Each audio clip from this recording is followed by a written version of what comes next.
చూడండి. ముందుగా నిన్న అంటే ఆగస్టు 2వ తేదీన తిరుమలలో స్వామివారిని మొత్తం 62,540 మంది భక్తులు దర్శించుకున్నారు. అందులో స్వామివారికి మొత్తం 24,241 మంది అయితే తలనీలాలను సమర్పించారండి. నిన్నటి రోజున తిరుమలలోని శ్రీవారి హుండీ యొక్క ఆదాయం అనేది 3,92,00,000 రూపాయలు.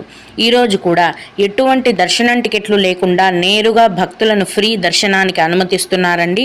ఇలా టికెట్స్ లేకుండా నేరుగా వెళ్ళే ఫ్రీ దర్శనానికి ప్రస్తుతం 10 నుంచి 12 గంటల సమయం అనేది పడుతోంది. అలాగే తిరుపతిలో ఇచ్చే సర్వ దర్శనం టికెట్లను తీసుకొని దర్శనానికి వెళ్ళే భక్తులకు దర్శనానికి 4 గంటల సమయం పడుతోంది.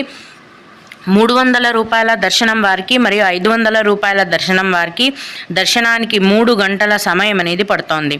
ఈరోజు కూడా చిన్న పిల్లల సుపదం ఇన్ఫాంట్ దర్శనం అనేది ఉందండి. ప్రస్తుతం సుపదం ఇన్ఫాంట్ దర్శనం